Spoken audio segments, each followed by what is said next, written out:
Welcome to the tattoo shop. If you're ready to get your first tattoo, I'm here to give you the advice and help to avoid mistakes and to avoid tattoo regret. Let's go.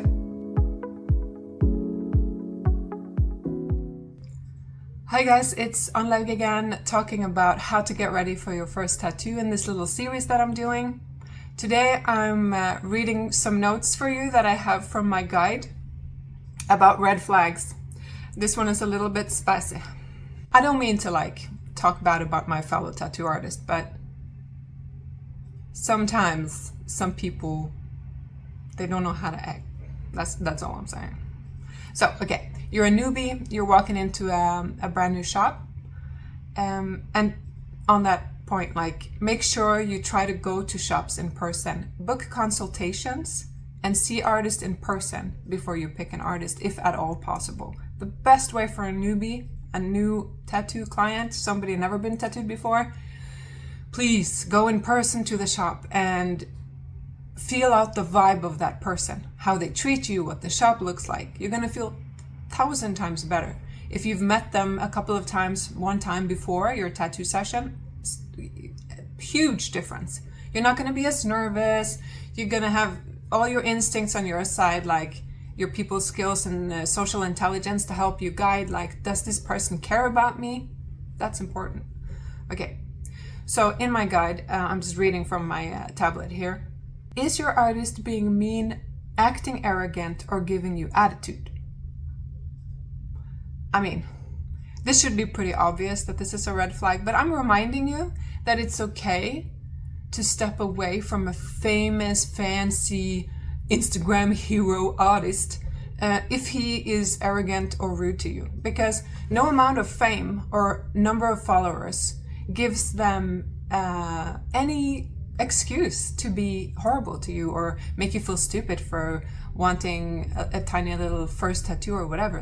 They're supposed to have a professional and normal, empathetic conversation with you, especially as a beginner. You deserve a little respect because you don't know what you're doing and you're already nervous. You don't need the attitude. No. Red flag number 1. Next one is, does the shop seem dirty or like it's not cared for? So this one, of course, goes without saying. This is about hygiene, but I'm just saying, look around. Look around. Does it look okay? You can ask detailed questions later, but just does it look like people care about their space? If you visit the bathroom while you're there, does it look okay? Just stuff like that. Just keep an open mind and use your eyes a little bit. It tells something about a shop. Does it smell clean? What's going on? Do people seem like they're practicing good personal hygiene? I'm just saying, just check that out. The next one. Is anyone at the shop or the artist in question not willing to listen to you properly? So again, like I said, busy artists, you sometimes have to book a consultation for them to have time to see you at all. That's normal. That's not arrogance. That's just they're trying to take their time to talk to you properly and not have to feel like, oh, I'm in the middle of something here and my client's in pain and I can't stop now to talk to you, so now I feel bad. They have that rule maybe that you have to book a consultation to be able to help you better. That's not arrogant, that's actually providing you with a really good service. But what I'm saying, when you're there and you have your consultation, do they seem interested? Are they listening? Are they on their phone instead of talking to you? So if they don't seem interested, that's a big red flag. The next one's really good. I like this one. Are people at the shop telling you your idea will never work, but will not take the time to explain why or take you seriously? Whew, this is one of my pet peeves. I hear people coming in from travelers coming to Briggen, tourists coming in, showing me ideas or cover-ups they need, tattoos they need cover-ups for.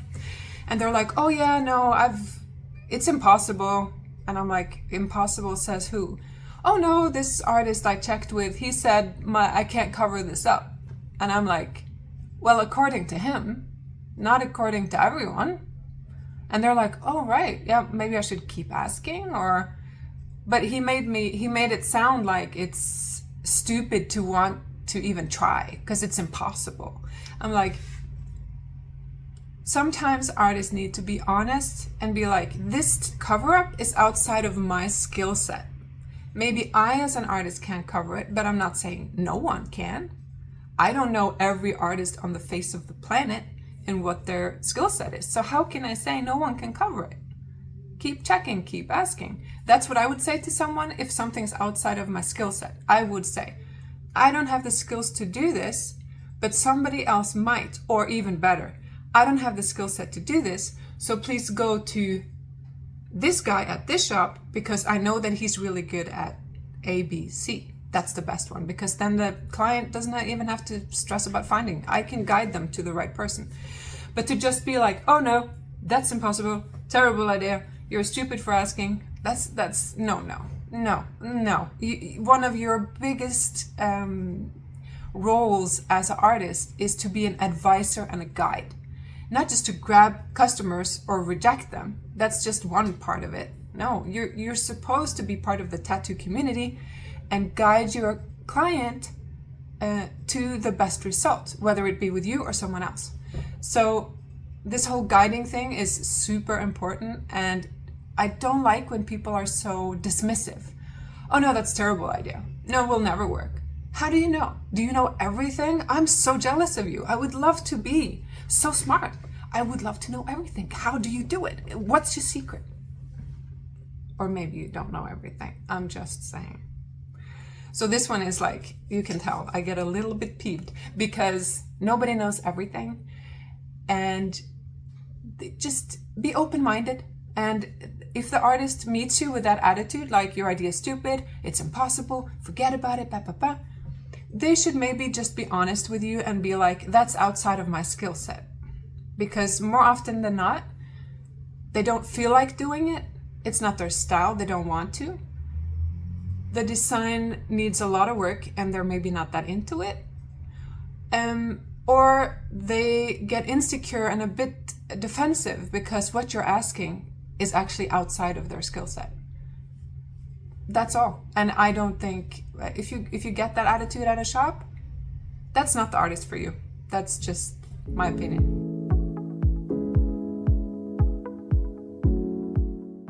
So to put this into perspective, I bought this coffee at my local coffee shop at Bryggen today.